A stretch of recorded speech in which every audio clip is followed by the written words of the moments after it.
I'm going to skip ahead because it ties in, is Joe Pidcock. He's jumping up massively, isn't he? So he's going from Trinity, which obviously has folded this year, up to Q3 365. So mega cutthroat. What do you think of Joe Pidcock going to the team with his brother?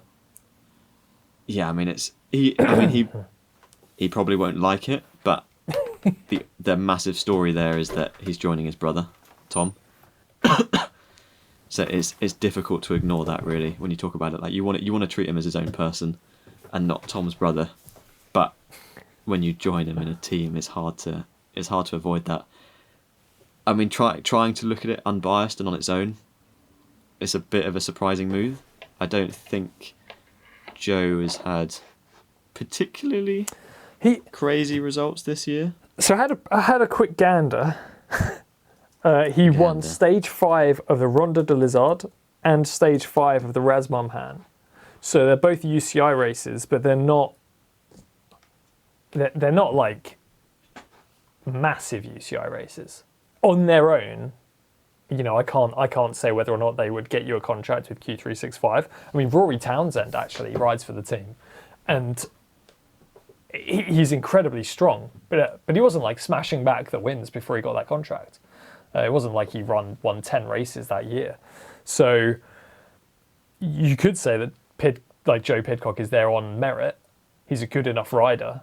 Maybe he wasn't given the opportunities he needed or didn't quite show it, but now he's got somebody in his corner, in Tom, who can say, yeah, I know this guy's numbers. He's got these wins. I know his numbers. I know what he's capable of. Give him a chance and we can prove it.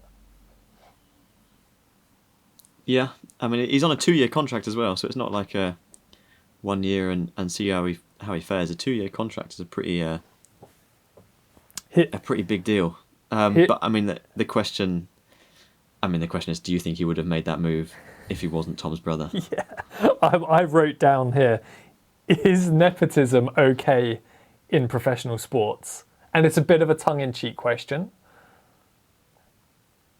but I mean, it's far from the first brother partnership. Yeah, that's the point.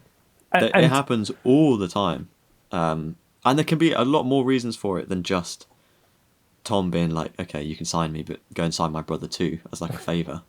Yeah, like you want people in your team. You want people in your team that you can train with and are familiar with and you can get along with. And obviously, brothers are the closest thing to that in the world. Like Joe, I'm sure there's absolutely no doubt that Joe would absolutely turn himself inside out to pull a group back for Tom in a race if it ever comes to that. In fact, something that my tongue-in-cheek question there, because actually I think that it's part and parcel, and you explain the reasons perfectly there as to why you would want someone you can trust and rely on. He had a post like way back in 2021 on his Instagram saying it's worth if you're listening to this, it's worth finding it, and maybe we can find a link to it to put it on the video as well.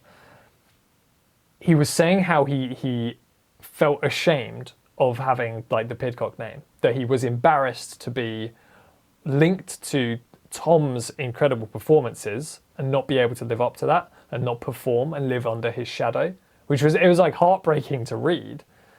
But hopefully he's now going to be able to step up and make his make his own name in his own way, racing at the same level.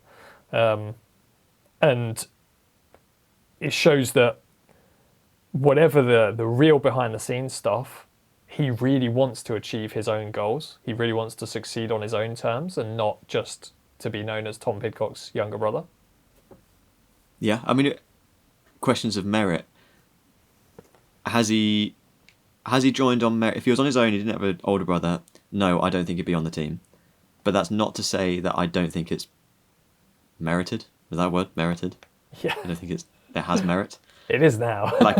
I do think it's worth it for the team, for Tom, for Joe, for them all to join in. I think it's not a situation where Tom has been like, you have to sign my brother, and they're like, fine, but he's not going to go to any races or anything. It is worth him being there. He is a very, very, very good cyclist. removing Tom out of it completely, I'm sure he probably would have made the step up eventually. Maybe not quite this early. But But the results he has are, I mean, very consistent and very good over the last 2, 3, 4 years.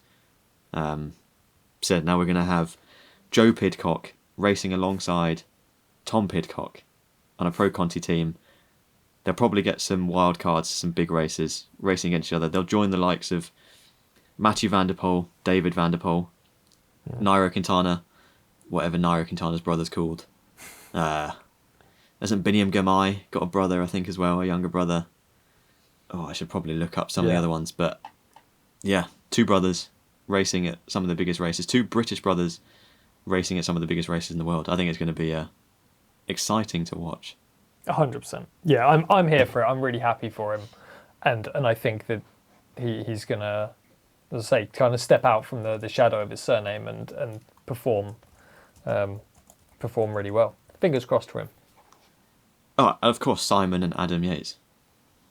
You know, they share the same birthday as me, and that's about where the similarities diverge.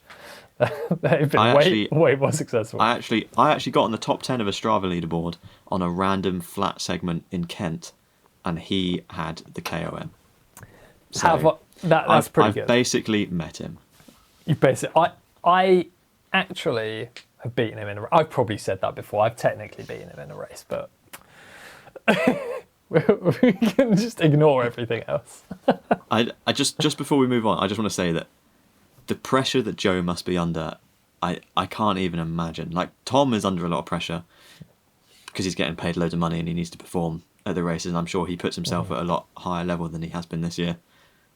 But Joe, like, the Pidcock name has become huge over the last, obviously, 10 years.